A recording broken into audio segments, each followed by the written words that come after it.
G'day and welcome back to Project 200. I'm down at Dynomotive in Victoria for the next few days to get a bit of work done on the 200. Dynomotive are the Australian importers of Unichip, and that's my main reason for being here. I've been happily running a Unichip Q4 in the 200 for quite a few years, but it's now been superseded by the new Uni-X, and Dynomotive have offered me an upgrade to the new version. The Uni-X does everything the Q4 did, plus a few extras. It's contained in a waterproof enclosure for reliable placement in the engine bay, and the much faster processor means more accurate live tuning, and a new 8-channel injector driver replaces the dual drivers required on the old model. A Unichip is a very different animal to a typical fuel rail chip, being more like an additional ECU. It controls fuel pressure, injector duration and boost, for far more control over performance improvements. My original reasons for going with a Unichip over a remap are just as valid today. It still offers 5 different user selectable maps or tunes, and this time I'll be setting one of them up with a high idle setting, which is great when you need to charge a battery or run a winch, given that the 200 doesn't have a high idle capability. On the engine safety side of the equation, it still has automatic sliding wind back based on water temperature, and additionally it runs the factory tune until the engine's up to operating temperature. The Unichip's also got a list of additional capabilities which I won't personally be using, but could be useful in certain situations. Things like speedometer correction for larger tyres and triggers for electric fans, intercooler sprays and that sort of thing. While I'm here at Dynomotive, they're also going to be performing a long overdue inlet manifold and EGR clean and installing a Provent 200 catch can to reduce the oily build-up that can result from crankcase vapour combining with EGR soot. Finally, they'll be replacing the starter motor, which has been playing up a little bit since the Cape York trip last month. It's generally a nightmare to change as it's buried deep in the V of the engine, underneath the intake and fuel injection systems. But with all of those items off for a clean anyway, it makes sense to replace it now. The first task in the workshop is to clean out the intake system. This is a major undertaking which involves removing the intercooler and fuel injection systems in order to access the EGR and inlet manifolds. All of these components are removed from the vehicle, which takes several hours to complete. In case you're wondering about EGR, it's an emission control device which recirculates a portion of exhaust back through the intake to reduce oxides of nitrogen, which are pretty nasty gases that cause smog, asthma and other respiratory conditions.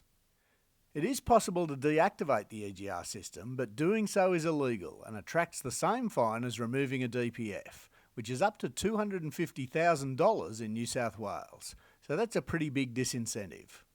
The downside of having an EGR system is that the recirculated gases combine with crankcase vapour to cause a gradual build-up of black oily residue in the engine's intake system. Once removed from the vehicle, the intake components are placed in a parts washer to remove the oily build-up and take them back to bare aluminium. With the intake and fuel systems removed, Dynomotive also replaced my misbehaving starter motor with a brand new genuine Denso unit. The deep river crossings of Cape York played havoc with the starter's solenoid, necessitating replacement in my case. But due to its hard access location, it makes sense to replace the starter each time you get an intake clean done, assuming intervals of 150 to 200,000 kilometres. By that time the starter's probably getting close to end of life anyway, and by replacing it at the same time as the clean, you'll avoid paying over $1,000 in labour costs as a standalone replacement. You can always keep the old starter motor and have it rebuilt ready to put back in next time. Once the new starter's been installed, the intake manifolds, EGR valves, fuel lines, throttle bodies and intercooler are all refitted to the engine, again over a period of several hours. The installation of the Provent 200 catch can is a pretty simple job which you could do yourself, but Dynomotive are going to be installing mine. The Provent can be installed into the engine bay up against the firewall if you've got the space. But I don't because there's a fuse box there. So it's going on a bracket between the radiator and the grille.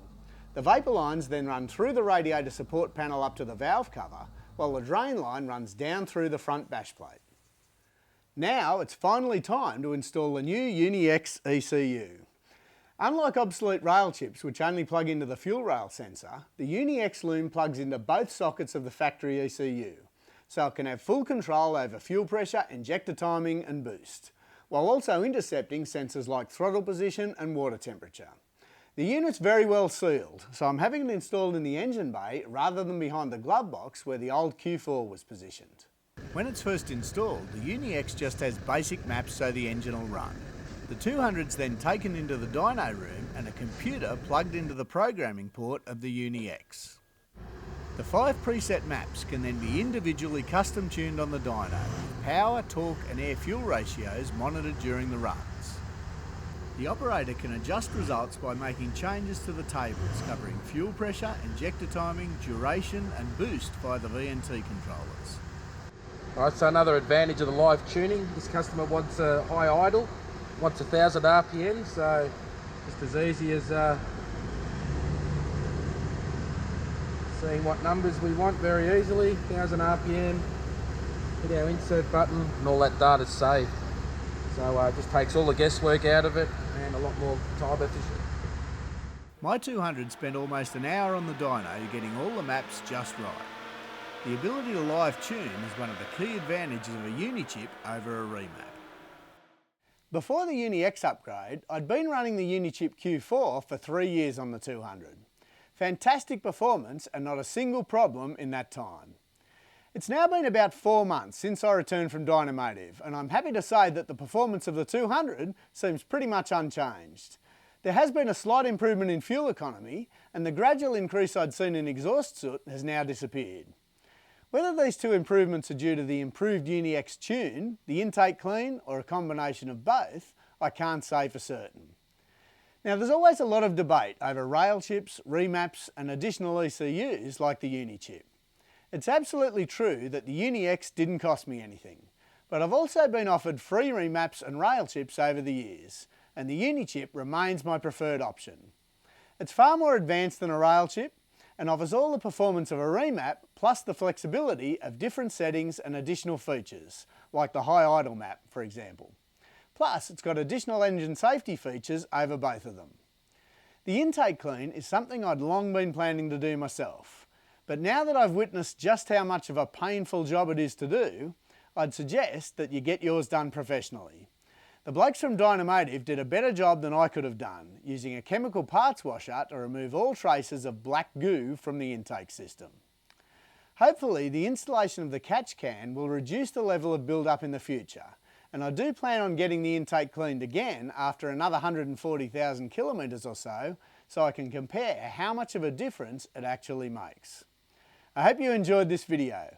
You'll find more information, photos and a time-lapse video of the intake clean on the Project 200 website. See you next time.